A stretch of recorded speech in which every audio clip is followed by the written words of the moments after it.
Puji Tuhan, selamat pagi keluarga besar GPI TBS Bogor yang dipelihara Tuhan dengan luar biasa.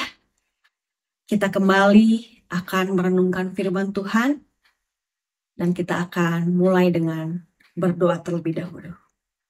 Kami bersyukur Tuhan buat hari yang Kau berikan dalam hidup kami. Kesempatan kami masih bisa bernafas, masih bisa beraktivitas Tuhan. Kami mau menjalaninya bersama dengan Engkau.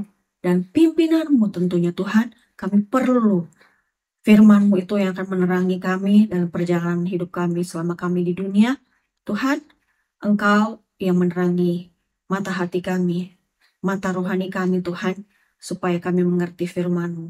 Roh Kudus berkaryalah menerangi kami, menyikapkan firman yang kami baca dan dengar.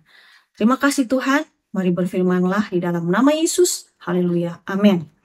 Tuhan saudara, pada kesempatan hari-hari ini kita akan mendengar firman Tuhan bagaimana mengalahkan pencobaan saudara-saudara. Dan pada pagi hari ini saya akan kasih judul firman Tuhan, pikirkan nilai kerajaan Allah. Salah satu bagaimana cara kita mengalahkan pencobaan ya. Judulnya, pikirkan nilai kerajaan Allah. Kita baca di dalam Filipi pasalnya yang keempat, ayatnya yang ke-8. Jadi akhirnya saudara-saudara, semua yang benar, semua yang mulia, semua yang adil, semua yang suci, semua yang manis, semua yang sedap didengar, semua yang disebut kebajikan dan patut dipuji, pikirkanlah semuanya itu. Tentang memikirkan saudara-saudara ya. Pikiran adalah sesuatu medan, tempat di mana medan pertempuran iman kita. Kita sudah beriman, tapi ada pikiran yang membuat kita kadang-kadang lemah, saudara-saudara. Pikiran ini kadang-kadang berkecamuk. Kita sudah pegang firman Tuhan, tapi kita masih khawatir. Dan pikiran ini yang harus kita atasi. Kita harus mengelola pikiran kita, yaitu dengan memikirkan nilai-nilai kerajaan Allah. Tadi kita sudah baca ya dalam ayat pokok kita. Pikirkan yang baik, yang manis, yang didengar. Bukan hal-hal yang buruk, bukan hal yang negatif. Seringkali pikiran kita lebih khawatir, kita lebih hal-hal yang ke arah negatif. Sehingga kita tidak bisa menang terhadap pencobaan.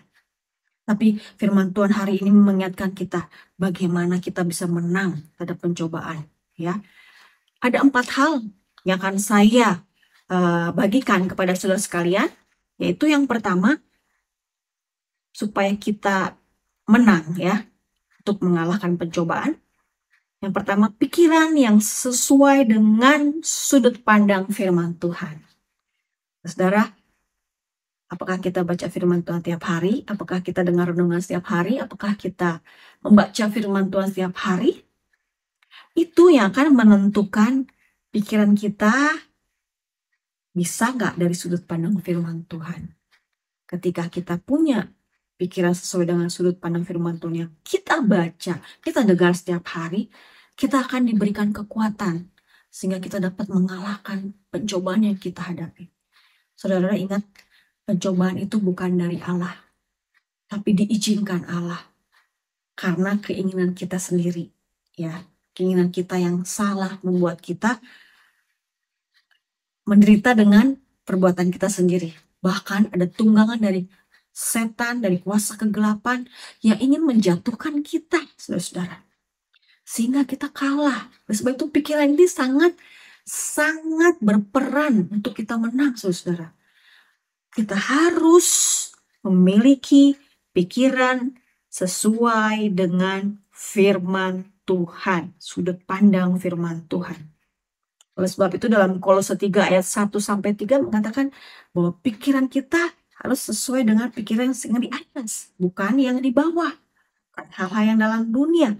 Kita berpandang terus kepada Tuhan, kepada perkataan Tuhan. Firman Tuhan yaitu Yesus sendiri yang membuat kita kuat, saudara-saudara. Kita harus pikirkan perkara yang di atas. Tadi kan saya katakan pikiran yang sesuai dengan sudut pandang firman Tuhan. Kalau kita banyak mengisi dengan firman Tuhan. Oleh sebab itu yang kedua, kalau tadi sesuai dengan sudut pandang firman Tuhan, yang kedua, kita harus penuhi pikiran kita dengan firman Tuhan setiap waktu.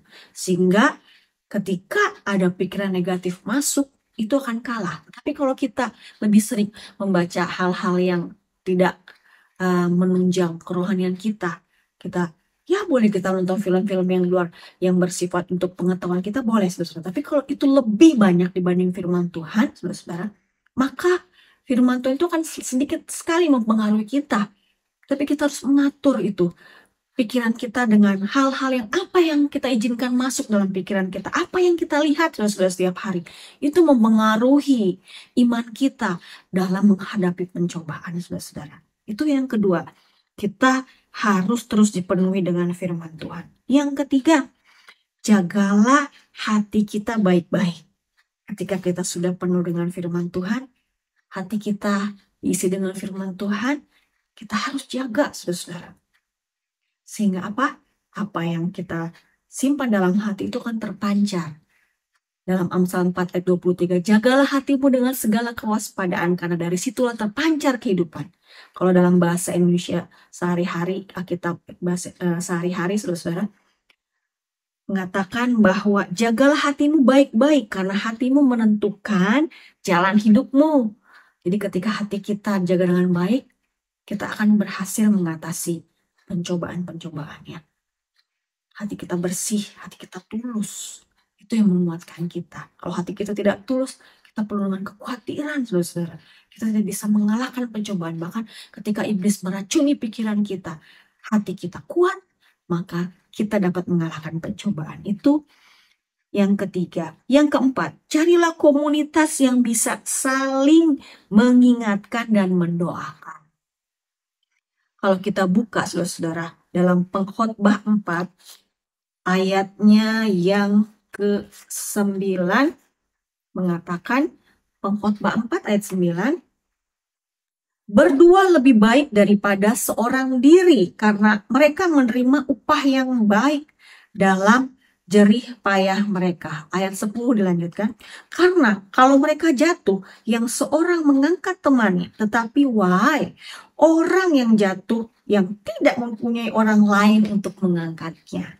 Ini saudara, ketika ada pencobaan datang, kalau kita punya komunitas yang saling menguatkan, yang tentunya saudara seiman, bisa kakak rohani kita, bisa pembina rohani kita, bisa hamba-hamba Tuhan, bisa teman kita yang dipercaya tentunya saudara-saudara ya, yang bukannya bocor, yang menceritakan kelemahan kita, bukan itu, tapi yang bisa, oh ya, saya juga punya kelemahan, kita sama-sama mendoakan. Dalam Yakobus 5 ayat 16, ini satu ayat yang mengingatkan kita ya, saudara-saudara. Yakobus 5 ayatnya yang ke-16. Yakobus 5:16, karena itu hendaklah kamu saling mengaku dosamu dan saling mendoakan supaya kamu sembuh. Doa orang yang benar bila dengan yakin didoakan sangat besar kuasanya. Seringkali kita cuma ambil ayat di bagian B aja ya saudara. Tapi ketika doa orang benar itu dengan yakin didoakan sangat besar kuasanya, buat apa? Ternyata buat hal ini. Ketika kita saling mengaku dosa kita dan saling mendoakan, itu sembuh. Terkadang kita angkuh saudara, kita merasakan diri kita bisa sendiri.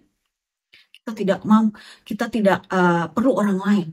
Ketika kita punya komunitas yang saling membangun, kita bercerita, kita berkeluh kesah, kita share saudara-saudara, itu akan membantu kita untuk mengatasi ketika pencobaan itu datang dalam hidup kita saudara-saudara. Bahkan kelemahan kita, dosa kita mohon doakan dengan orang-orang kepercayaan saudara-saudara.